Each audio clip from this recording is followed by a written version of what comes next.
ये केवड़िया कोई एक जगह का नाम नहीं है, एक तीर्थ स्थान बन गया है।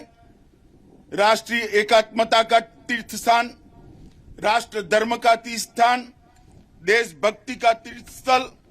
और आज ये आसमान को छूने वाली सरदार साहब की मूर्ति पूरी दुनिया को संदेश दे रही है कि भारत का भविष्य उज्जवल है। भारत की एकता और अखंडितता को कोई क्षत विक्षत नहीं कर सकता। ये संदेश जो सरदार साहब ने दिया है, आज केवड़िया इसका दुनिया के सामने उद्घोषणा करता है।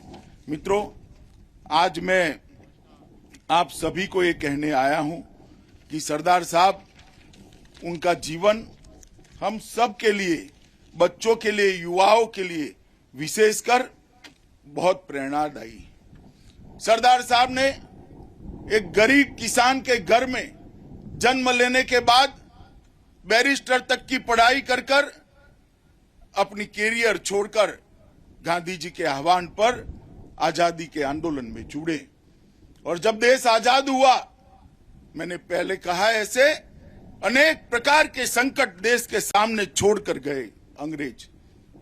एक और विभाजन का संकट था, एक और नई शासन प्रणाली को बनाने का सवाल था, एक और नया संविधान बनना था, और सबसे बड़ा संकट था 500 से ज्यादा रियासतों का भारत संघ में समावेश करना। स्टैच्यू ऑफ यूनिटी पूरी दुनिया को संदेश है कि भारत की एकता को कोई तोड़ नहीं सकता। तो ये केवड़िया कोई एक जगह का नाम नहीं है, एक तीर्थ स्थान बन गया है। राष्ट्रीय एकात्मता का तीर्थ स्थान, राष्ट्र धर्म का तीर्थ स्थान, देशभक्ति का तीर्थ स्थल। और आज ये आसमान को छूने वाली सरदार साहब की मूर्ति पूरी दुनिया को संदेश दे रही है कि भारत का भविष्य उज्जवल है।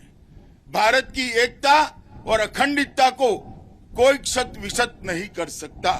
ये संदेश जो सरदार साहब ने दिया है, आज केवड़िया इसका दुनिया के सामने उद्घोषणा करता है। मित्रों, आज मैं आप सभी को ये कहने आया हूं कि सरदार साहब, उनका जीवन हम सब के लिए, बच्चों के लिए, युवाओं के लिए विशेषकर बहुत प्रेरणादायी।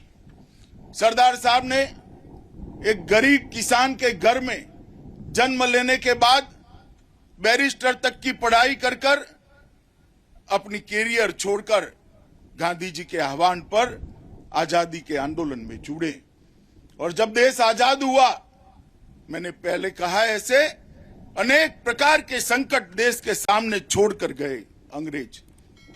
एक और विभाजन का संकट था, एक और नई शासन प्रणाली को बनाने का सवाल था, एक और नया संविधान बनना था, और सबसे बड़ा संकट था 500 से ज्यादा रियासतों का भारत संघ में समावेश करना। स्टैच्यू ऑफ यूनिटी पूरी दुनिया को संदेश है कि भारत की एकता को कोई तोड़ नहीं सकता।